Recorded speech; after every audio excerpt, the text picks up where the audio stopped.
Friends, आज मैं bio के सब्जेक्टिव क्वेश्चंस पढ़ेंगे। ठीक है, तो सब्जेक्टिव क्वेश्चन किसके होंगे? परिवहन चैप्टर से।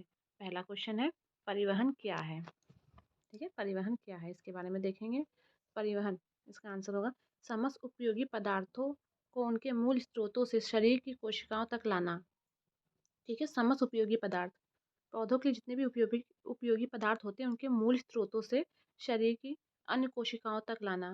ठीक है, शरीर की जितनी भी कोशिकाएं हैं पौधों के शरीर की, वहाँ तक लाना। ठीक है, तथा अनुपयोगी और हानिकारक अनुपयोगी और हानिकारक पदार्थों को कोशिका से बाहर निकालकर उन अंगों तक पहुँचाना जहाँ से वे शरीर के बाहर निकाल दिए जाएँ, पदार्थों का परिवहन कहलाता है।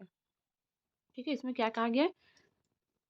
समस्त उपयोगी पदार्थ, जितने भी पौधों के लिए उपयोगी पदार्थ हैं, उनको मूल स्रोतों से शरीर की सभी कोशिकाओं तक लाना और अनुपयोगी पदार्थों और हानिकारक पदार्थों को कोशिका से बाहर निकालकर उन अंगों तक जहाँ से वे शरीर से बाहर निकाल दिए जाएँ, पदार्थों का परिवहन कहलाता है। ठीक है, परिवहन समझ में आ गया? परिवहन क्या है? परिवहन क्या है?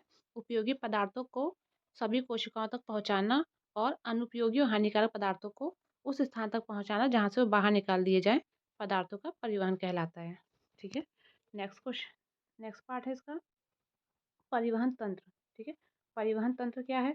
परिवहन तंत्र जीवों के शरीर में पदार्थों के परिवहन या स्थानांतरण के लिए विकसित तंत्र को ही परिवहन तंत्र कहते हैं। ठीक है, जीवों के शरीर में पदार्थों के परिवहन या स्थानांतरण, ठीक है, परिवहन या स्थानांतरण के लिए विकसित तंत्र को परिवहन तंत्र कहते हैं।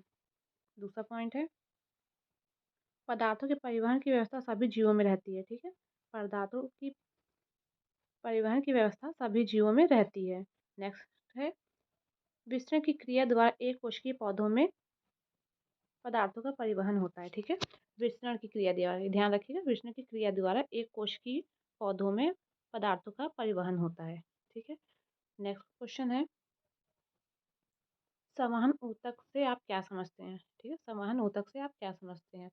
तो इसका आंसर है, जटिल बहुकोशिकीय पौधों में, ठीक है, जटिल बहुकोशिकीय पौधों में जल एवं खाद्य पदार्थों के परिवहन हेतु विशिष्ट ऊतक पाए जाते हैं जिन्हें संवहन ऊतक कहते हैं। ठीक है, इसमें जटिल बहुकोशिकीय पौधों में जटिल बहुकोशिकीय पौधों में जल एवं खाद्य पदार्थों के लिए परिवहन हेतु विशिष्ट ऊतक पाए जाते हैं। ठीक है, उन्हें संवहन ऊतक कहते हैं। इसके उदाहरण होंगे जैसे जाइलम और फ्लोएम। तो जाइलम के बारे में भी पढ़ेंगे नेक्स्ट में। जाइलम क्या है? ठीक है, जाइलम क्या है? तो जाइलम एक प्रकार का पौधों में पाया जाने वाला संवहन ऊतक होता है। ठीक है, जाइलम एक प्रकार का पौधों में पाए जाने वाला संवहन ऊतक होता है, जिसका प्रमुख कार्य पेड़ पौधों के सभी भागों में जल एवं खनिज लवण पहुंचाना होता है। ठीक है, जिसका प्रमुख कार्य पेड़ पौधों के सभी भागों में खनिज लवण पहुंचाना होता है। जाइलम की कोशिकाएं मृत होती हैं। ठीक है, जाइलम याद रखिएगा, जाइलम की कोशिकाएं कैसी होती हैं? मृत होती हैं। और जाइलम की गति कैसी होती है? नीचे की से ऊपर की ओर होती है। ठीक है, जाइलम की कोशिकाएं मृत होती हैं और जाइलम की गति नीचे से ऊपर की ओर होती है। इसके बाद है, जाइलम जल संवाहक भी कहलाता है। जाइलम को हम लोग क्या कह सकते हैं? जल संवाहक भी कह सकते हैं। नेक्स्ट है, जाइलम की वाहिकाएं लंबी तथा बेलनाकार होती हैं। जाइलम की वाहिकाएं कैसी थी? लंबी तथा बेलनाकार होती हैं। नेक्स्ट है, जाइलम का दाब ऋणात्मक होता है। ये ध्यान रखिएगा, जाइलम का दाब ऋणात्मक ही रहता है। और जाइलम द्वारा जल एवं खनिज का परिवहन होता है। जाइलम द्वारा जल एवं खनिज का परिवहन होता है। ठीक है, उसके बाद नेक्स्ट पॉइंट है, जाइलम की कोशिकाएं मृत होती हैं। ठीक है, जाइलम की कोशिकाएं मृत होती हैं।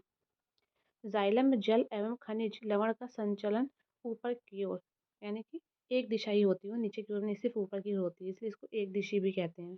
ठीक है, तो जाइलम में जल एवं खनिज लवण का संचलन ऊपर की ओर होता है। नेक्स्ट क्वेश्चन है, फ्लोएम क्या है? ठीक है, फ्लोएम क्या है?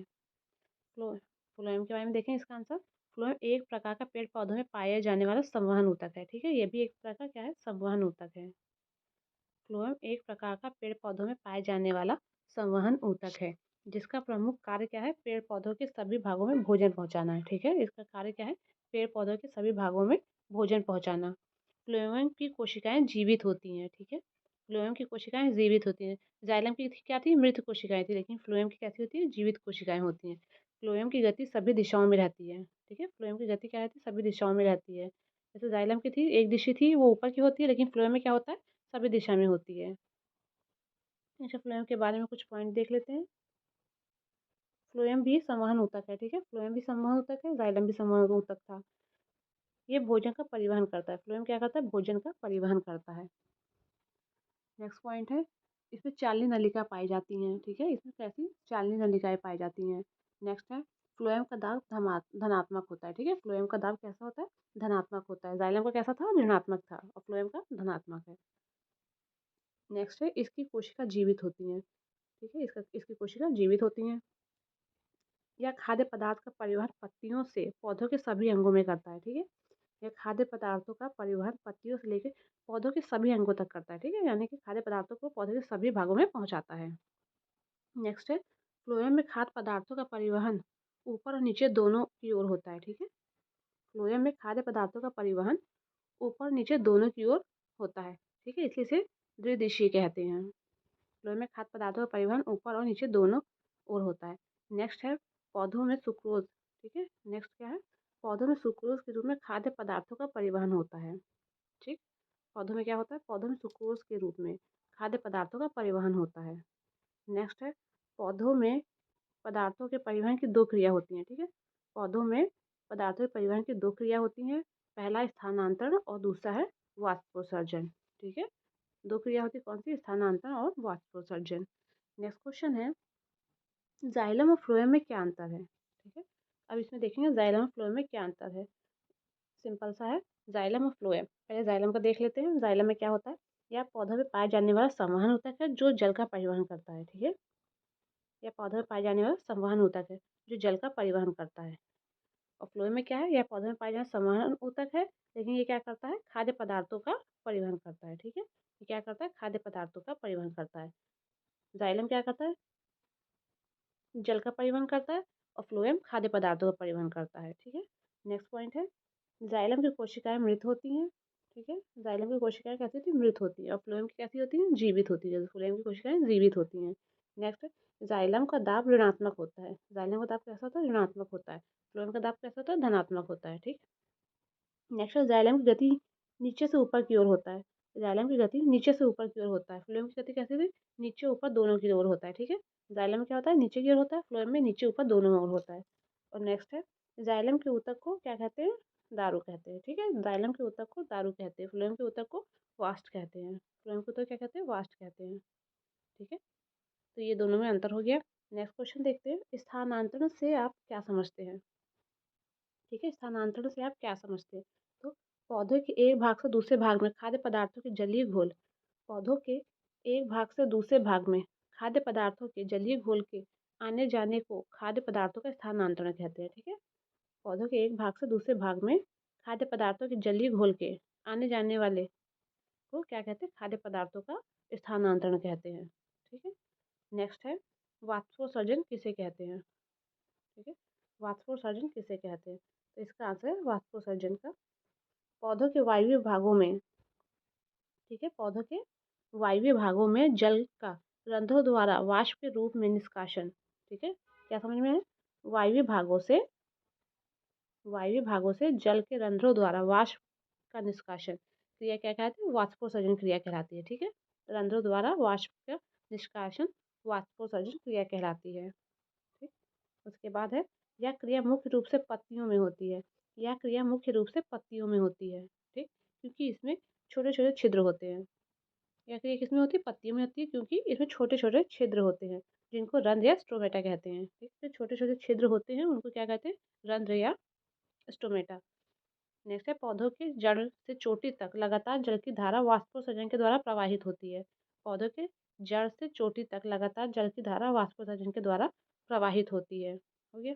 यह खनिज अवशोषण एवं परिवहन में भी सहायता करती है। यह खनिज अवशोषण एवं परिवहन में भी सहायता करती है, ठीक? इसके अलावा यह पौधों में तापक्रम संतुलन बनाए रखने में सहायक होता है।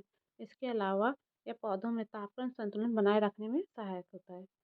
जैसे एक मकई का पौधा प्रतिदिन 3 से 4 लीटर जल एक क्रिया से छोड़ता है, ठीक है?